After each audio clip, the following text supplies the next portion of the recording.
Hello everyone, nubkeks here. Welcome back to Nub Raids. Now, yesterday, of course, we had the reworks revealed for Angar and for Fortis, and needless to say, people were pretty unimpressed, pretty underwhelmed. Yeah, not too happy. What we have today, though, I think is a very interesting step in a great direction. We'll see what you guys think, of course, when I break it down. But we have not only the polymorph rebalance, which we were shown before, actually coming to the game, but actually some reworks, and actual real reworks to some of the blessings that were just never used, alongside some other changes. So this is very exciting. One thing, let's touch on this first, which is a complete game changer. Blessing stat bonuses. Previously, each blessing provided its unique set of bonuses to the champion's stats. Because the bonuses could vary from blessing to blessing, you'd have to kind of choose blessings based on the stat bonuses as well as the blessing itself. With this rebalance, we ultimately decided to change this system and make all blessings provide the same stat bonuses, thereby increasing the base value of each blessing regardless of its unique skill. Should give you more room for experimentation because now you can try different blessings without the fear of losing valuable stats on your champions. So this is kind of massive. Let me switch over to full screen here. But let's say, for instance, well, number one, actually, we don't know what those stats are going to be. Plarium, we've asked them in the content creator chat, and the response was that will be revealed later on. I'd imagine this patch, by the way, is probably going to drop, I think, next week. I think very likely we're going to have a patch not like this Wednesday, but probably next Tuesday, Wednesday. And I strongly suspect we'll have a fusion, again, not starting like this Thursday, but next Thursday. So I think all of this new stuff will be coming next week, pretty sure, including all like the permanent super raids in most of the dungeons that we talked about before. So actually quite a lot of stuff coming probably next week. Again, not certain, but I think it's extremely likely. But let's say Torment, right? Defensive nuker. There's very few blessings that give you defense bonus. And in fact, like you can see polymorph, for instance, it's got a great effect, but it doesn't give you any offensive benefit there.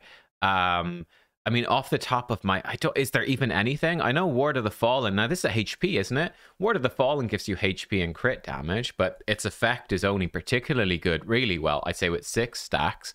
But like defensive nukers, HP nukers have been very limited, whereas as an offense damage dealer, an attack-based one, I should say, Soul Reap is pretty decent with attack and crit damage.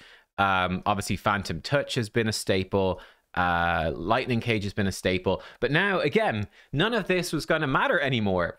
Every single blessing is going to have the same stats, whatever those might be, which means that, yeah, it sounds from the sound of it as well that they're probably just going to add in a bunch of stats to everything. So just having blessings in general or higher awakening stages is going to be more powerful. It does sound like power creep for awakening, which could very potentially be a bad thing, right? Awakenings are still less accessible than they should be in the game, right? The rewards for Iron Twins in particular should really be going up, let's be honest.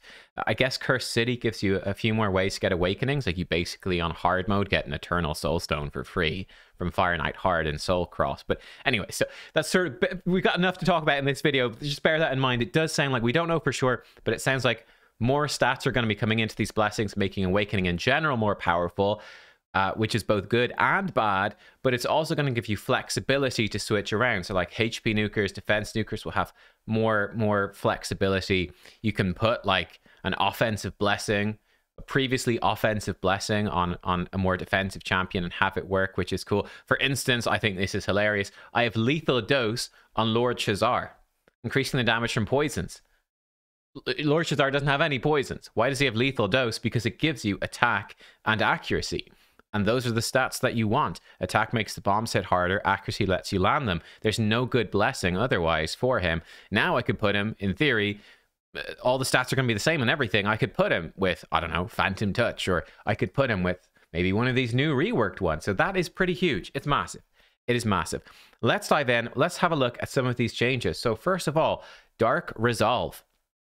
Previously, this had a 1-turn cooldown, a chance of blocking Freeze, Provoke, or True Fear. from 5 going all the way up to a 25% chance to block those debuffs. So pretty poor, right? At 6-star Awakened, it didn't have a cooldown, but you had a 25% chance to block, freeze, provoke, or true fear. 25% chance. This was so inconsistent and niche, just never, not really used for it. Now, afterwards, this will now increase the damage inflicted by this champion according to the number of dead allies on their team. Doesn't increase the damage from poison, HP burn, or bomb debuffs, or likely from brimstone and stuff like that as well. Straightforward enough. But 1% damage for each dead ally at 1-star, at 3-star 1.5, 5-star 2.5, and at 6-star 5%. So it's certainly weighted towards the end, right? Like at 5-star, you're at 2.5. You jump to 6-star, it doubles that benefit. But this could be, again, pretty massive for some teams. 5% more damage for every dead ally. That is potentially very strong if you think about, you know, running some of these teams where you might have like some dungeons or bosses where you have people die off, intentionally die, for farming stuff, for campaign even. I guess that's not important, but you get the gist, right?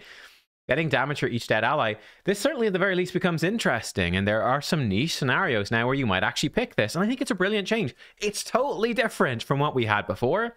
This thing we had before was just too underpowered.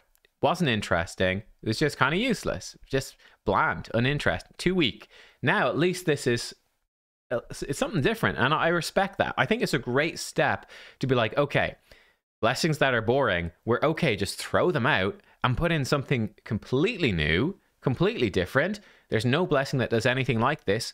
Brilliant, fantastic. So this is certainly intriguing. Certainly intriguing.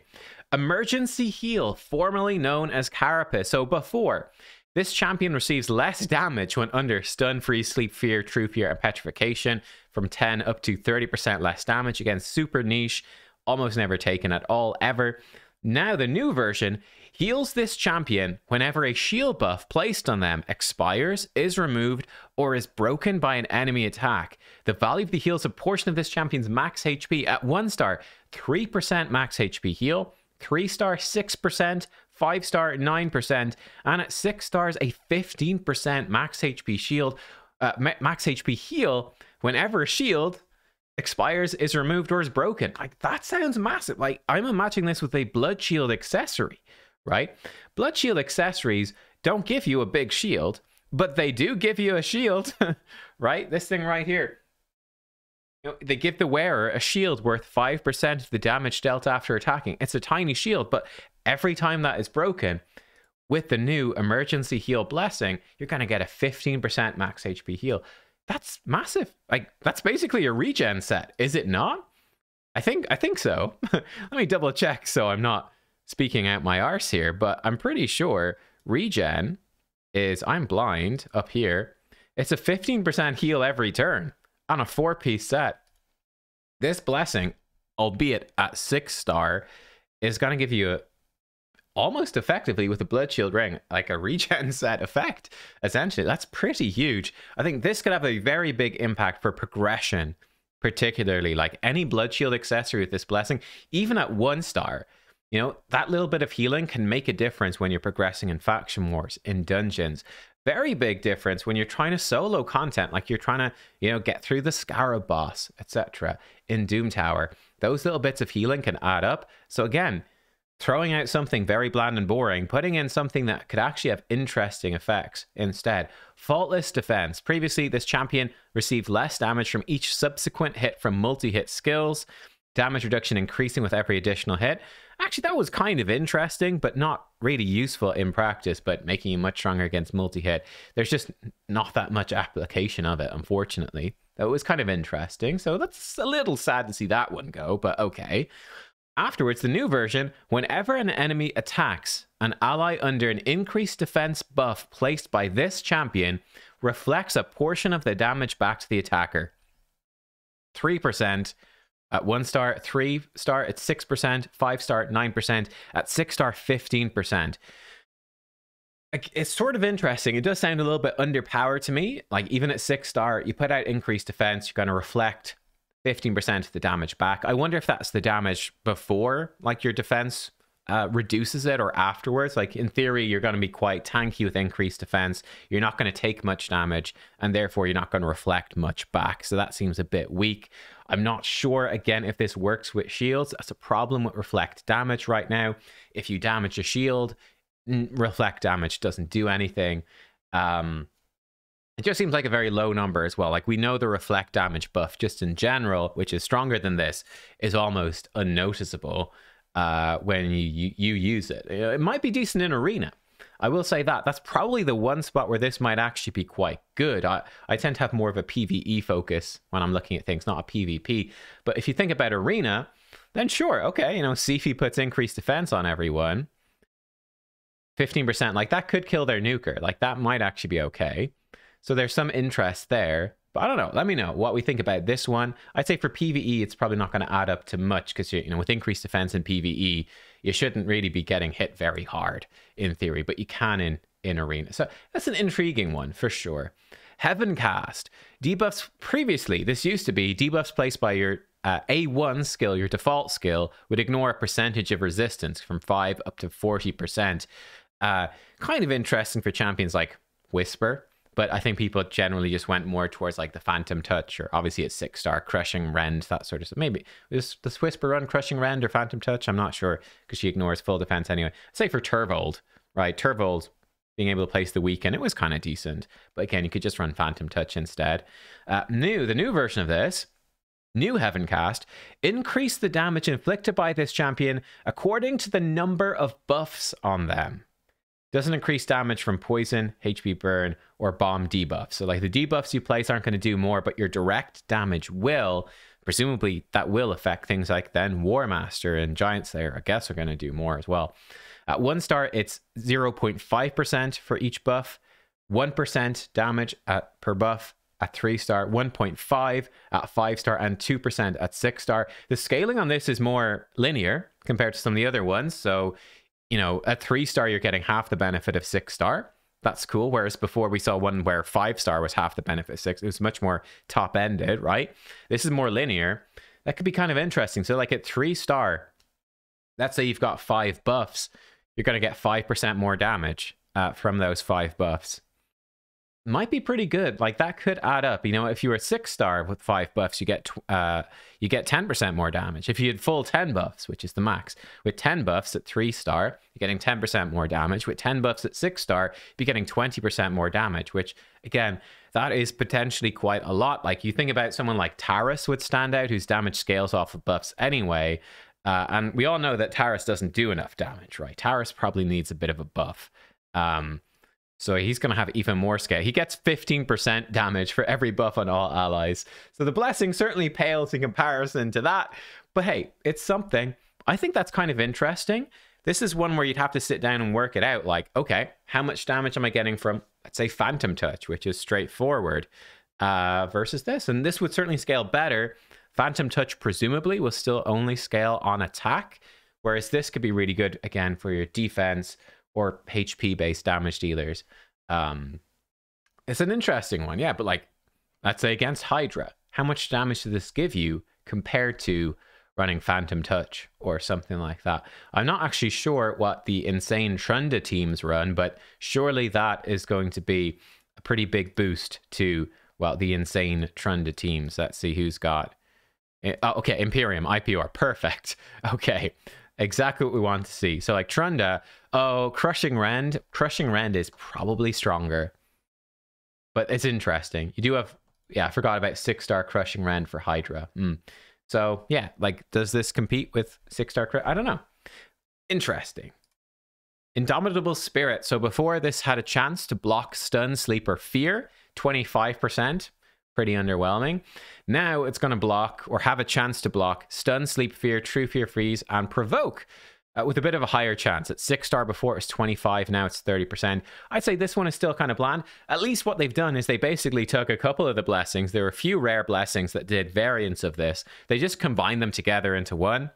I think this is still fairly underwhelming, but at least it is more interesting. You've got a 30% chance to block almost any hard crowd control. That becomes actually kind of interesting. So this is an improvement. Like I said, this is a good step in the right direction.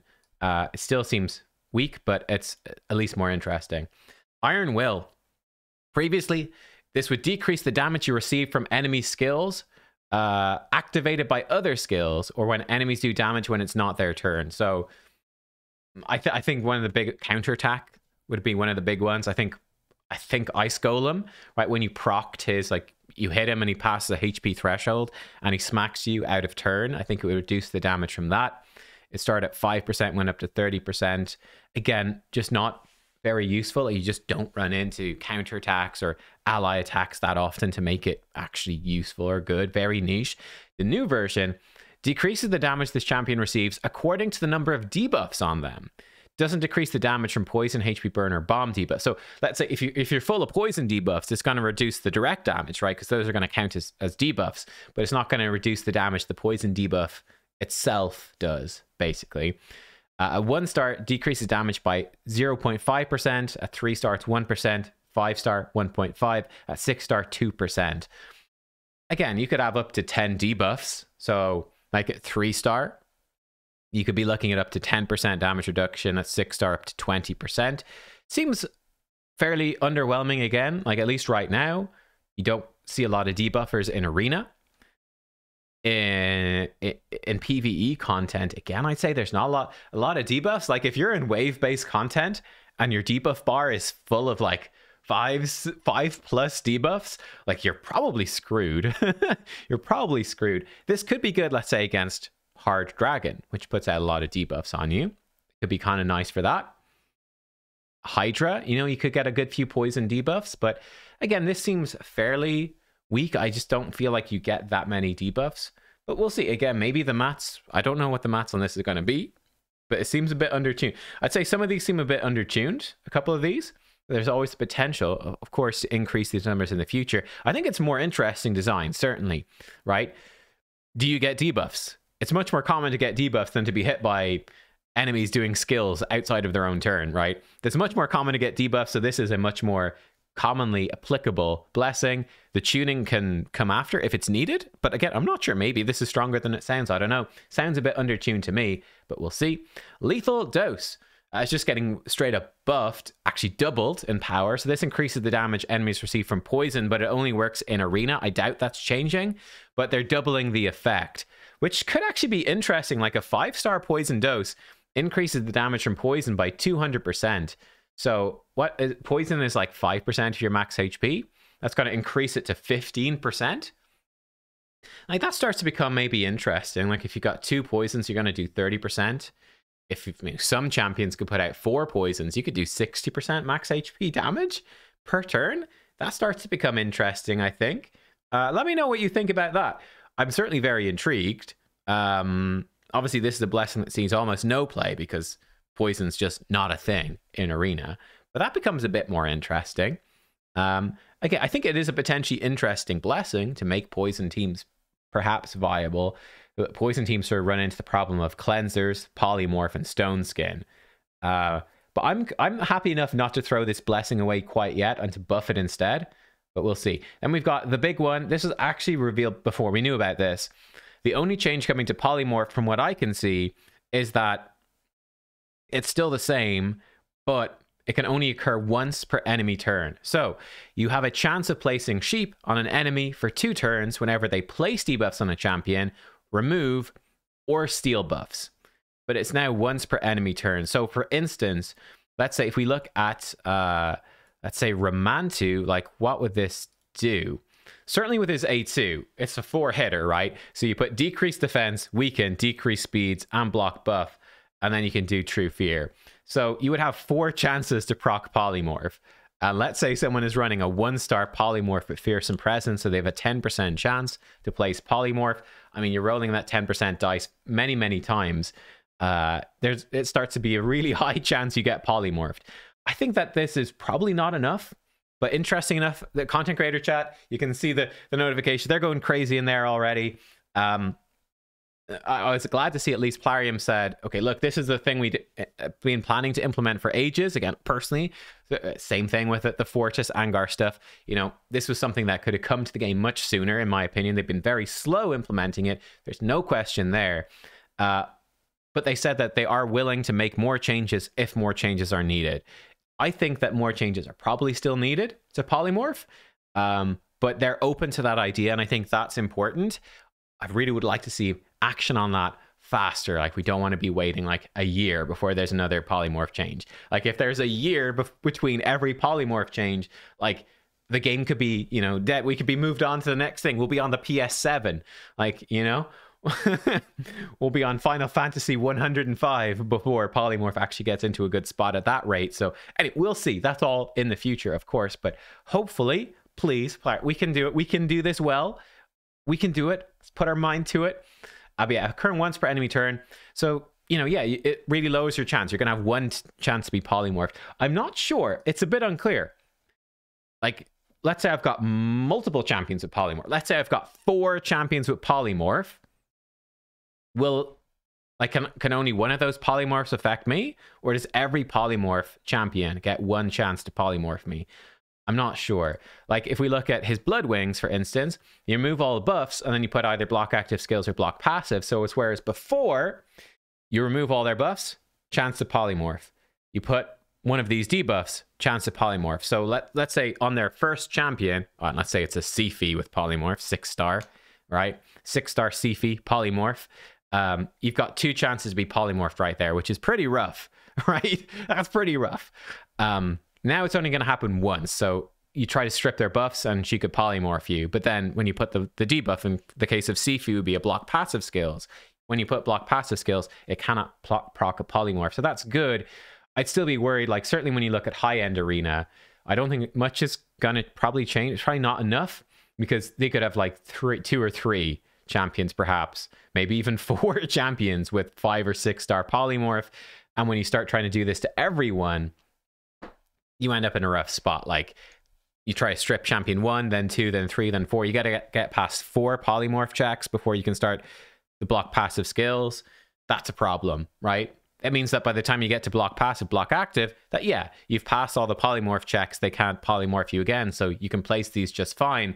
But there's a pretty darn good chance you get polymorphed just doing that initial buff strip before you get to do this stuff. I think that's how it works. I don't know.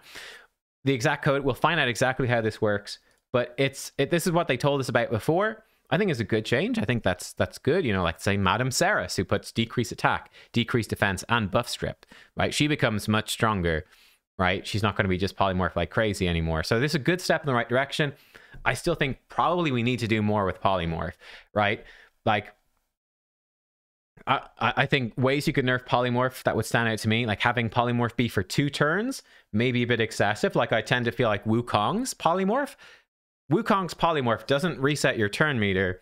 And yeah, like, you come in with the same turn meter and, you know, you're sheep for just 1 turn, so you can get out of it pretty quickly. I find that's much more enjoyable to fight against than, I'm now a sheep. I think all the sheep have like 150 speed as well. Like, you're just reduced to 150 speed with 0 turn meter. You got to get through 2 turns. It's really quite obnoxious. Having it be like a 1-turn thing, having the sheep debuff not adjust your speed to 150, which is brutal. It's like, for a lot of champions in arena, that's like an uber decreased speed. It's way stronger than decreased speed. It's actually kind of disgusting. That could be good. They could do some stuff here. Yeah, I don't know. I personally think it's likely that more changes are needed for polymorph. But look, this is where we're at. This certainly makes champions with multiple debuffs or buff strips or effects stronger. It does make, let's say, bomb champions and poison champions stronger. Is it enough? Probably not. Probably not. But it's a good step in the right direction. And hopefully, you know, let's say that this goes live. I think you could leave this go for, you know, 2 weeks, 3 weeks, maybe a month. Probably plenty of time to gather enough data at that point. And then I would like to see almost that fast. I'd like to see, like, next month, you could potentially put in more changes to polymorph, right? If needed. I think that for me, that would be a good timeline. I think that's extremely optimistic, and we have no reason to expect such things. But, you know, I think it might not be unreasonable to expect maybe a 2-month timeline, 3 months. That could happen. And I would like to see that. You know, if this is not enough, another nerf to polymorph in 2 months, I could live with that. Maybe. We'll see. But there you go. That's what's happening, guys. What do you think about all of this? Let us know what you think. Yeah, I think it's pretty interesting. We've got a lot of these blessings are now, I think, much more interesting. Opens up a lot of questions. Again, I'm not sure exactly how strong these blessings are going to be or not, like what the tuning actually ends up being. But, you know, I think that broadly speaking, they have become more interesting, and the numbers then could be tweaked in the future to make them better. So yeah, I'm pretty happy with every single one of these. I think every single blessing became more intriguing. The only question now is, do we need to tweak the number dials on these a bit more? There's obviously some other blessings probably that need some tweaks, so the polymorph change. Anyway, look, I've said it all. I think broadly speaking, it's good. Very good. Good step in the right direction. We'll see where it goes from here. Yeah, kind of positive about this one, at least for now. Let me know what you think. I'll see you though next time. Thanks for watching. Goodbye.